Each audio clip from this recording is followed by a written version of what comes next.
Where is he?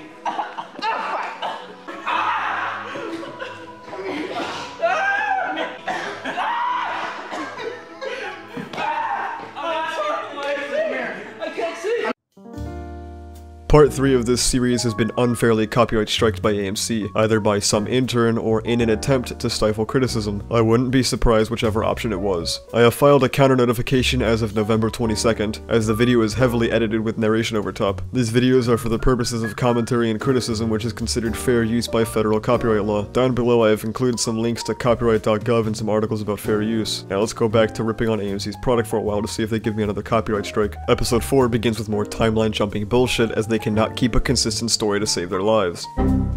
Episode 5 also begins with timeline jumping bullshit if you're curious. I also would not be surprised if episode 6 starts with it. I would also like to say that I'm extremely happy that we're halfway done with part 1 of this season. I cannot wait to take a break from the toxic amount of The Walking Dead I am ingesting. Moving on, Ezekiel is in the kingdom telling the same speech he's been telling since episode 2, and trying to make us care about what happened at the end of episode 3. It's not quite working because I have an IQ above 20 because I watch Rick and Morty. If you are curious, this part takes up 6 minutes and 22 seconds of the episode, because we gotta stretch to make the 40-minute mark. Good lesson learned from YouTube. 6 minutes and 22 seconds is also 15% of the episode. We then see the kingdom soldiers absolutely obliterated by the 50 cal rounds, some missing limbs, yet Ezekiel manages to make it out with just a shot to the leg, of course. How does that work? Hey, remember when that killed a character? Yeah, you do. You were in the room. The loss of all these kingdom soldiers is supposed to be tragic, but nobody really gives a fuck about any of these guys. Oh no, the red-haired guy. I remember him. He, shot this gun, and then he went, yeah. If you wanted us to care about who we lost, you should have killed Jerry. People like Jerry.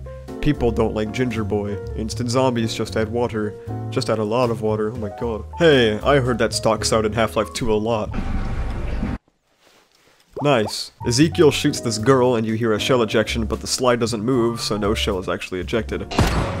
Also, there's dirt. Finally, after a waste of 11 minutes and 46 seconds, somebody saves Ezekiel. 28% of this episode has been Ezekiel crawling along the ground, and character building for characters that are already dead. We cut to the saviors that fired the machine gun and somehow they do not hear the shots from outside. Oh well. Carol is seen sneaking into the compound, and she begins to get sandwiched by the two groups of saviors, and manages to climb up into the ceiling in 4 to 5 seconds. You're saying this guy took 5 seconds to walk down a hallway and around the corner? I know he's large and in charge, but come on. Just write it so he's not that close yet. God damn. Oh yeah, by the way, Carol's a super badass and just owns them. Why waste the ammo on almost dead dudes? I guess you just happen to know more were coming. Who gives a shit about these tense scenes with main characters? We know nothing is happening to them. It's just false tension. Ezekiel and Dude are leaving the compound when they see a whole lot of zombies. Then Dude gets shot by Jeffrey Dahmer. He plans to take him to Negan because the leaders are worth a lot, and he takes Ezekiel's cane sword. Wanna know where he puts it? Just right there in his belt loop, right next to Ezekiel's hand. Smart move, buddy. Ezekiel collapses, and we all know when a character is in danger, zombies stop moving. They weren't that far behind, and now this scene goes on for some time, yet they don't catch up. Carol is so cool and badass, she sneaks up behind the crew hauling the machine gun out. She walks out and somehow does not get shot in the fucking head, and takes cover behind this car. Watch as everybody mag dumps into the car. You do know there is an underneath to cars, right? Still just shooting the car? Yeah, this is fucking stupid. I'm deleting my notes for this fucking show. Ezekiel grabs the blade that I talked about being in a dumb position and slices the dude, and nothing comes of it. It's pointless tension to pad the episode length again. We're halfway through the episode now and nothing has happened. Thank God when a main character is in danger, zombies don't come closer. They approach a fence, but it's locked. Oh no, I wonder what will happen.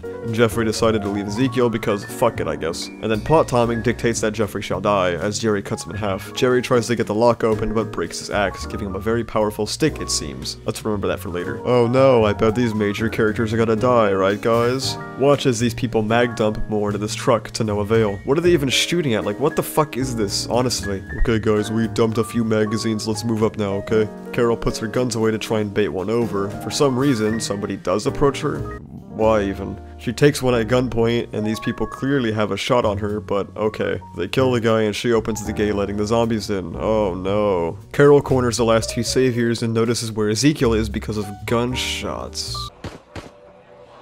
Wait, what? They don't have guns. Nobody's fired a gun since like the start of the episode. How did that happen? What the fuck? Carol has the choice of either saving Ezekiel or getting the machine gun. Gee, I wonder what she'll pick. I can't tell. At all. I can't even begin to think of what she'll pick. I have no idea. If this were a Telltale game, the machine gun would be lost either way and Ezekiel would be fine though. Oh cool! Another fucking timeline jump. We are nearing the final act of the episode and what has happened? Shiva. Wow, more convenient plot timing. Daryl and Rick are already on the machine gunner. Nice writing. Somehow, these 50 cal rounds that pierce through the kingdom's soldiers merely bounce off the fucking Jeep. What? Daryl kills Machine Gun Boy with expert aim, and this guy just lets Rick match his speed. Step on the gas a little maybe?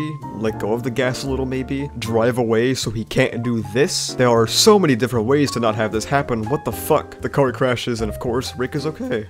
Carol and Ezekiel are wandering around some woods trying to get back to, I assume, the kingdom, and Ezekiel is breaking down because of the events that have transpired. Come on, I'm almost out of ammo. Are you sure about that? I'm not gonna pull some plot ammo out of your ass? Shiva comes to the rescue, picking up and throwing a zombie, yet getting overpowered by 10 to 15 of them. Remember how a blunt stick killed a zombie seamlessly? How can this 300-pound apex predator not overpower some dumb shambling corpses? Well, hello CGI budget, could buy only character you could not fuck up because it was a tiger. This is essentially the end of the episode. Overall, nothing has happened. A kingdom guy died, a lot of saviors died, and Shiva died. That's about all that happened. No wonder why this show is tanking in ratings. I'm proud to announce the halfway mark of the first part of this season again, because god, working on these is becoming so fucking tiresome. The show is so bad that even making fun of it is hard. When part 1 of this season ends, I will take a much needed 2 to 3 month break until part 2 airs.